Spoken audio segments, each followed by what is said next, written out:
É assustador. Então, assim, a gente precisa entender que a maior parte do território brasileiro é composto de coisas assim.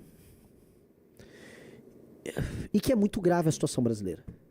E que o Brasil é uma ficção. O Brasil é uma ficção em que alguns lugares estão pagando a conta de um absurdo completo e os lugares do absurdo completo não têm nenhuma responsabilidade sobre a sua gestão. E acho que esse que é o problema. O grande problema é o pacto federativo nosso e o fato, todos os estados têm senadores, ele gerou uma distorção em que os lugares mais pobres não têm nenhuma obrigação em deixar de ser pobre. E aí a obrigação da União é em cobrar de quem está trabalhando. Por isso que a coisa está nesse nível haddadiano, com essa maluquice do arcabouço fiscal, em que 2,5%, você pode aumentar os gastos em 2,5% de acordo com o aumento da receita. Por isso que ele tributa mais. Quanto mais ele tributa, mais aumenta a receita, e aí você pode gastar mais. Então, vamos dizer, isso é uma loucura tão monumental. Tá? Eu volto a colocar, preciso repetir. É uma loucura tão monumental, que a distorção, ela cruzou qualquer nível do aceitável. E este é o maior problema do Brasil. O Xandão não é. O Xandão é um problemaço. Mas não é. O Xandão é um problema desse Brasil que ainda tem um desenvolvimento. O maior problema é uma massa de dezenas de milhões de pessoas que vivem numa situação horrenda e elegem políticos horrendos, e esses caras montam um sistema, um aparato de expropriação de trabalho que não faz valer a pena viver aqui. Eu juro pra você que esta bagaça, com a chegada da inteligência artificial e quando os empregos de classe média do Centro-Sul começaram a desaparecer por causa da inteligência artificial, esta bagaça vai virar guerra civil. E eu tô falando aqui, o Brasil terá nos próximos 30 anos ou uma guerra civil ou todo mundo do Centro-Sul do Brasil vai embora daqui. Porque se não resolver essa bagaça, ou vai dar guerra civil, ou todo mundo vai embora, ou o Brasil separa. Tô sendo muito honesto. Isto não tem como ficar de pé. Não tem. Não há como ficar de pé.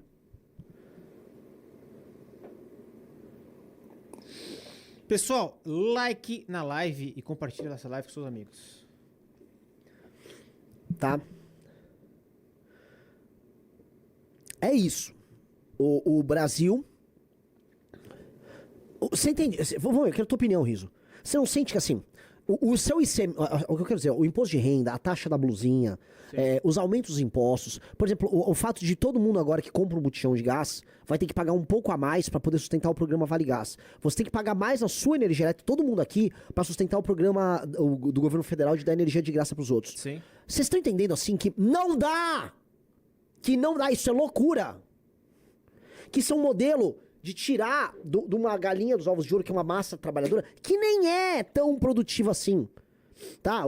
Esse trabalhador brasileiro, quando comparado aos trabalhadores dos lugares mais produtivos do mundo, dado as características da economia brasileira, eu tô nem falando da capacidade de vontade de trabalho de um cara brasileiro, mas esse brasileiro produtivo, vamos colocar aí, esse cara, uma hora ele vai pedir arrego. E ele vai fazer o seguinte cálculo, já, eu vou falar. Um gaúcho tá do lado da Argentina. Se o Milei se reelege e a Argentina segura a onda dela, a gauchada vai virar Argentina. Outros vão pra Austrália, outros vão pros Estados Unidos, outros vão pro Peru, outros vão pro Chile. Mas ninguém vai querer ficar aqui. Porque não vai valer... E aqui já é... Eu vou colocar aqui, tá? O Brasil já é, em grande medida, um país semi-socialista. Eu vou falar um exemplo. A economia do Maranhão é socialista. Você não, como os impostos são muito, muito altos, isso é uma tese até do Marx, de subir impostos e tal, tá? Você só consegue ter negócios no Maranhão que tem algum tipo de vínculo e participação com o Estado. Eles dependem do Estado para existir. Ou é uma renúncia fiscal que foi dada, ou você trabalha com exportação, aí tem a Lei Candir que ajuda ali, mas você precisou de um financiamento estatal, e pra você conseguir o financiamento estatal você teve que pedir um favor. Ou seja, já é o Maranhão é um Estado socialista, pra vocês entenderem. O Maranhão é socialista. Tinha muito outdoor, não sei se você reparou, de aqui tem incentivo fiscal. Sim. Você reparou? Uhum. É verdade. Em todos os lugares, inclusive nas fábricas que a gente passou. Sim. Não, todas tiveram. Incentivo fiscal e botou uma grana. Então, pra você ter algum negócio, alguma atividade produtiva, o Estado já é teu sócio. E é isso. O Maranhão é... Vocês, quero ir pra Cuba ver como vocês vão. Vai pro Maranhão. Vai pro Maranhão. Não existe capitalismo no Maranhão. Não existe capitalismo, não existe a ética de trabalho. Não existe. As pessoas estão sendo assim, está sendo retirado das pessoas a construção de uma ética de trabalho, de uma lógica de trabalho. Então, eu estou falando aqui para vocês que é muito sério isso aí. Porque o Brasil é mais Maranhão do que São Paulo. O Brasil é mais Maranhão do que São Paulo. A administração pública brasileira é muito mais maranhense do que paulista. Vai dar merda. E aí eu vou falar, o único grupo político que endereça essa questão somos nós.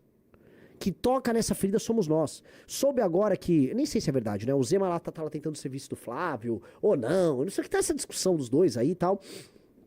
E aí, falam que o Centrão falou que o Zema nem pensar, porque os comentários do Zema sobre o Nordeste inviabilizam qualquer coisa. Eu fui ver os comentários do Zema sobre o Nordeste, não tem nada demais. Ele não falou nada demais. Então, o Flávio, ele vai pra uma campanha, igual com o negócio das mulheres, né? Não, passa a lei anti-misoginia ali, né?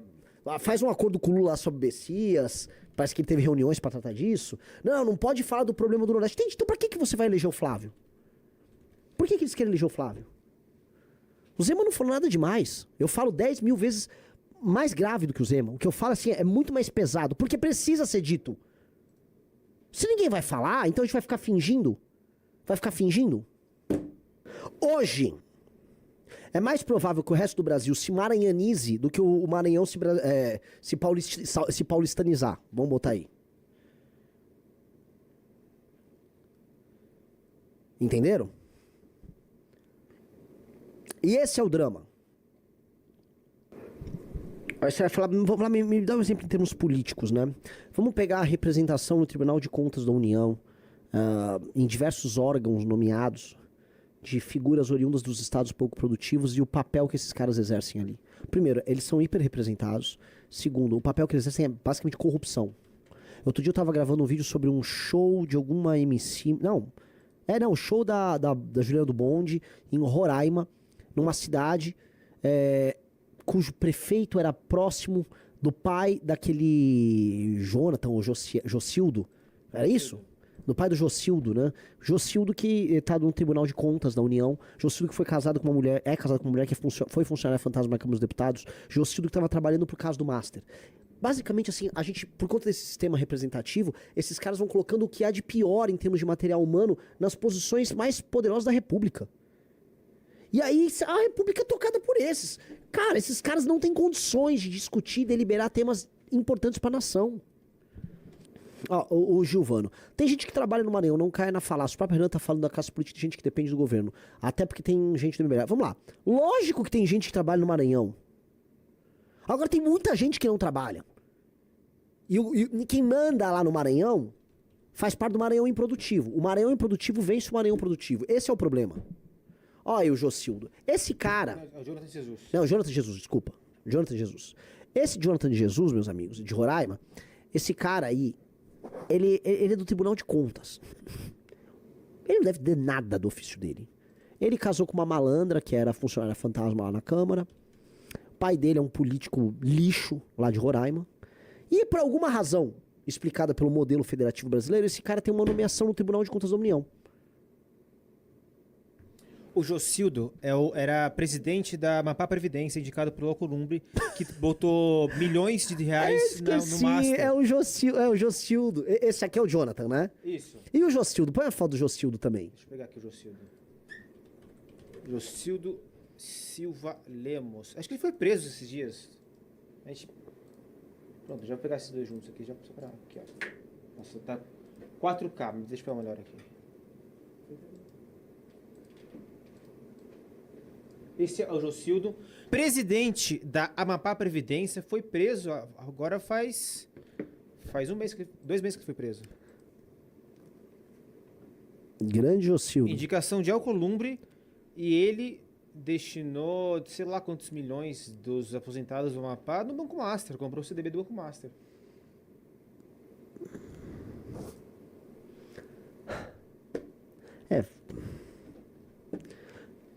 Eu tô falando isso, galera, assim, com muito pesar. Com muito pesar. Eu tô falando com isso muito pesar. Porque eu estou falando pra vocês que estão nos assistindo como uma pessoa profundamente sincera. É bem mais difícil do que todo mundo imagina. Passa meu vídeo Santo Antônio dos Lopes. Santo Antônio dos Lopes, veja, eu falei muito, até eu preciso conversar com o time do Livro Amarelo. Santo Antônio dos Lopes contraria teses que nós temos, que a gente vai precisar retrabalhar. Não é que contraria, ela confirma a tese, mas ela demanda respostas mais agudas, tá? Santo Antônio dos Lopes tem arrecadação, galera.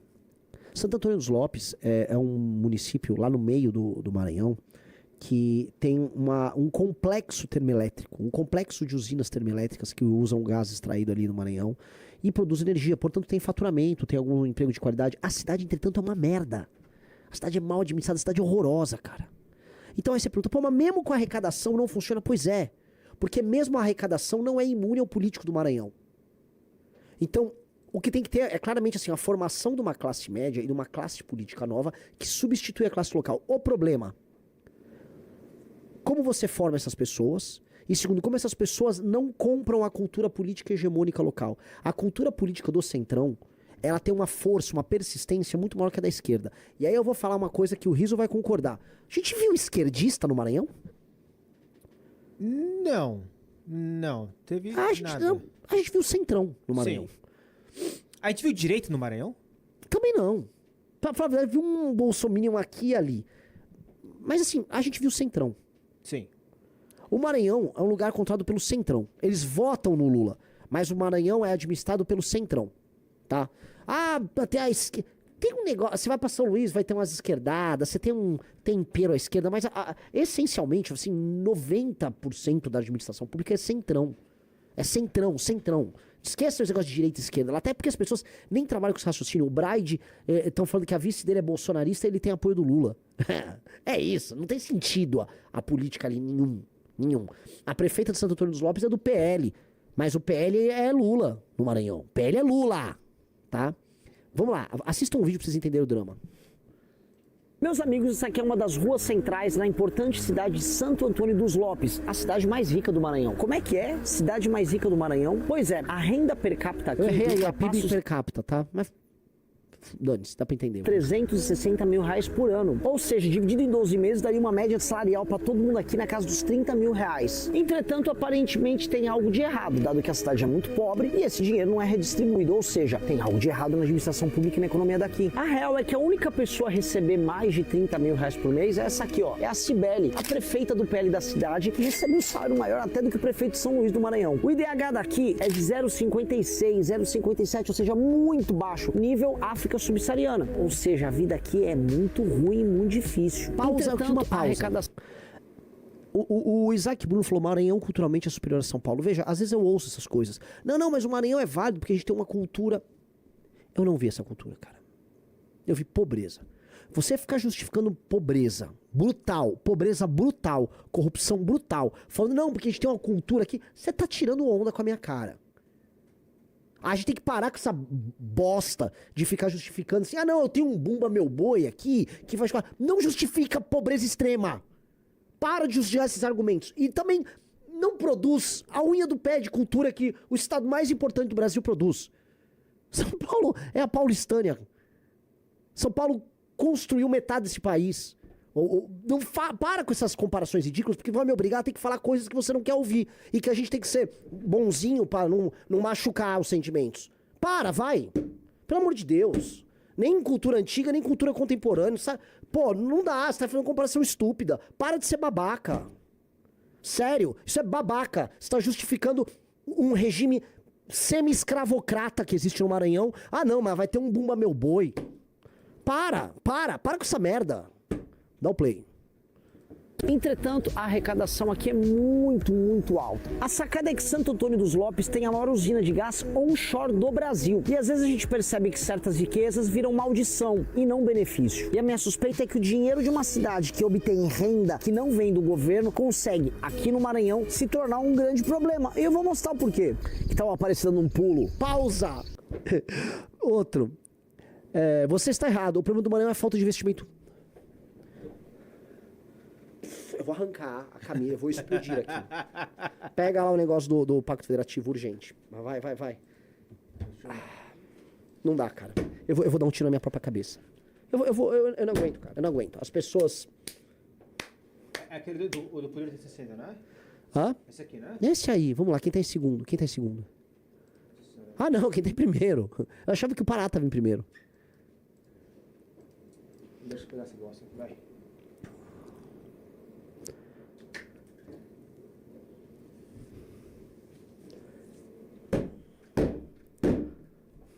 Bate na mesa, tá saindo o microfone aí. Não dá, é difícil. É difícil. Explica, você tem que explicar isso. Deixa eu explicar, o Maranhão arrecada muito pouco, a atividade econômica no Maranhão é mínima. O Maranhão vive de repasses do governo federal. Repasses na área de educação, repasses na área de saúde, repasses pro fundo do estado, fundo do município. Repasse através de programas sociais. O dinheiro é todo colocado nessas políticas locais ali. Eles mandam muito pouco em arrecadação pro governo federal. Eles não conseguem sustentar o próprio orçamento e aí eles vão lá e cobram o maior ICMS do Brasil, sabotando qualquer possibilidade de existência de uma economia minimamente viável. A ponte que ligava o Maranhão com o Tocantins foi construída, meu amigo, nos anos 50. Ela começou a ser construída em 59. Antes dos militares chegarem. Deixaram ela cair. E aí foram cobrados do governo federal, o governo federal foi lá e fez. Há uma cidade, Buriticupu, que está sendo tomada por um negócio chamado Vossoroca. O governo federal botou dinheiro para enfrentar as Vossorocas. Foram milhões e milhões. Eles não fizeram obra nenhuma. Não fala isso, brother. Não fala isso.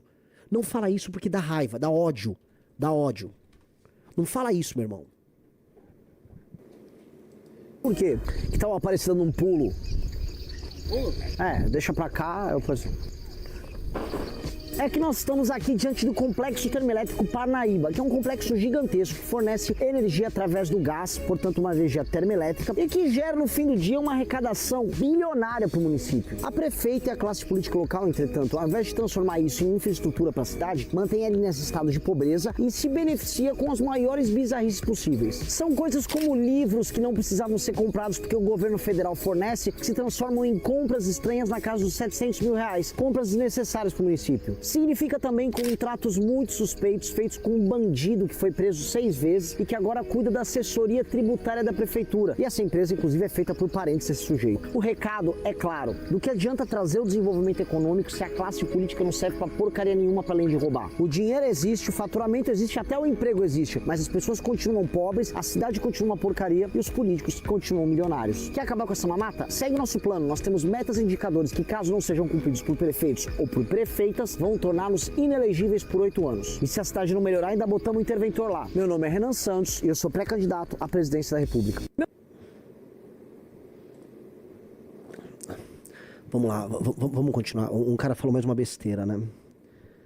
O Felipe Bachlin. Cuidado com esse argumento, paulista. O PIB per capita de São Paulo é 67 mil anual, sendo o top 2, mas o top 8 é 60 mil. Não é tão discrepante assim, meu querido amigo. A questão toda, você tem que pegar índice Gini, você tem que pegar a desigualdade. Por mais que São Paulo receba gente do Brasil inteiro e tem uma pobreza muito grande na grande São Paulo, tem as regiões pobres espalhadas pelo estado. Eu volto a colocar, São Paulo recebeu gente do Brasil inteiro, não conseguiu absorver todo mundo. A desigualdade, ou seja, você tem uma massa de classe média maior. São Paulo não é igual ao Santo Antônio do Lopes, que é esse exemplo que eu tô dando agora, que você tá vendo no vídeo, em que assim, existe uma suposta renda per capita de 360 mil, que ela não existe, ela não é distribuída. Entendeu? Você percebe, basta você olhar a cidade de São Paulo, né, e grande São Paulo, se eu for pro interior, a massa, existe pobreza, existe, mas a massa das pessoas tem alguma dignidade, sacou? Existe classe média, a cidade tem mais infraestrutura, tem mais negócio, você vê, tá no seu olho, cara. Tá lá, tá na tua cara. Pô, é que eu fico falando isso, parece que assim, o Renan tá sendo bairrista de São Paulo. Não, cara. É que é meio óbvio. Meio óbvio. Pô, cara, você não consegue ver isso. Tem um vídeo aí passando, um lugar que tem um PIB per capita de 360 mil.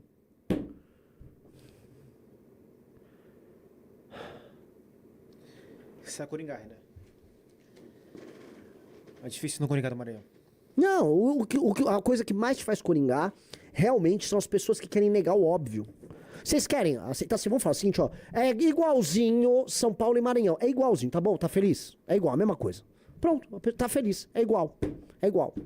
É igual. Se eu for agora pegar uma rodovia de São Paulo até Ribeirão Preto. Vai ser igualzinho eu sair de Estreito e ir para Balsas. Vai ser igualzinho, vai ser igual. Eu vou furar o pneu na Anhanguera. Vai ser igual. Tá feliz? É isso que você quer ouvir? Então tá aí. É isso.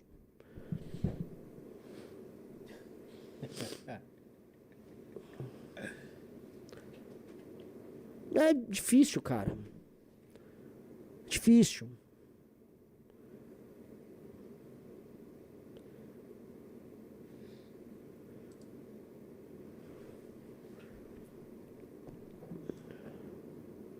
Um cara falou, fala do Paraná então pra não acharem que é bairrismo. Não, cara, eu posso usar o exemplo de São Paulo, que parece que é proibido falar de São Paulo, né? São Paulo é tipo assim, não vamos falar desses caras aí. Por quê? São Paulo, o estado de São Paulo é de longe o melhor estado do Brasil, cara. Eu rodei o Paraná, mostrei pra você, já conheci o Paraná bem. Não tem comparação também com São Paulo, cara. São Paulo é muito mais rico, muito mais diversificado do que o Paraná.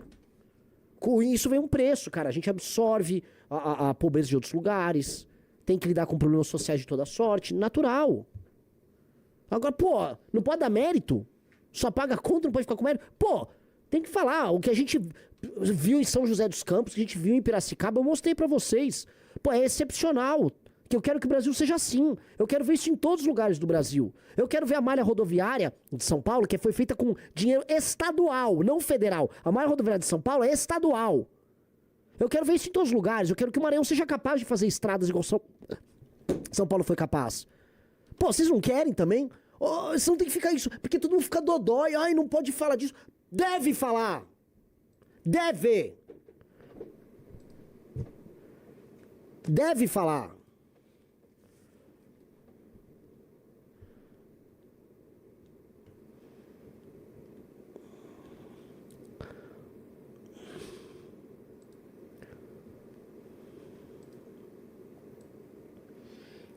Quer falar de malha rodoviária, Renan? Difícil.